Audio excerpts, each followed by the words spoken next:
FDA decisions are swaying price action of several pharma names. The healthcare sector is set to close in the red for the week. Now, what's behind the mixed action for BioMarin and Sarepta?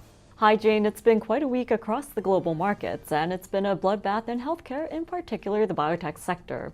Ahead of the weekend, the FDA rejected BioMarin's muscle-wasting drug in a complete response letter.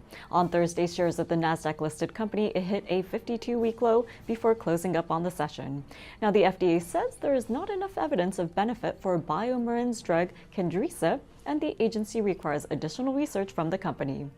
BioMarin's treatment for DMD was rejected by the FDA after months of uncertainty. Last autumn, the FDA indicated that the drug's effectiveness in trials was not enough for approval. Since then, shares of the company fell nearly 30%. Now, BioMarin acquired Kendrisa from ProSense Holding for $840 million in 2015. DMD is a degenerative genetic disorder that has no cure. It hampers muscle movement and affects about 1 in every 3,600 newborn boys.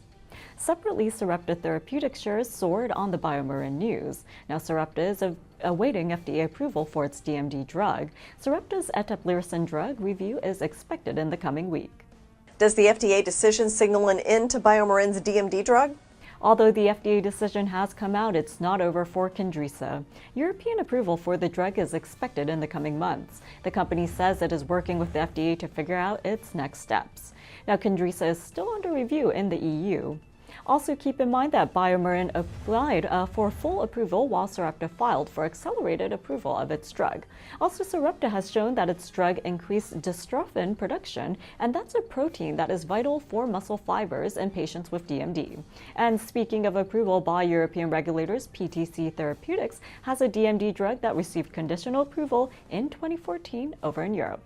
PTC's drug failed in a late-stage trial in the U.S., but the company says it has data to submit a marketing application. Its stock touched a 52-week low on Thursday before recovering. Another healthcare stock getting hit today, Heron Therapeutics shares opening in the red amid the sell-off in the equity markets. And what's the latest FDA action for Heron? Heron Therapeutics announced that the FDA will delay its decision on Sustol. This is a small setback for the maker of experimental drugs that treat chemotherapy-induced nausea. Now, the agency is expected to announce its decision later on next month. Now, the biotech firm's injectable drug, Sustol, has succeeded in a late-stage trial. Heron is testing another drug for CINV. Now, chemotherapy-induced nausea and vomiting is one of the most acute side effects of cancer therapy.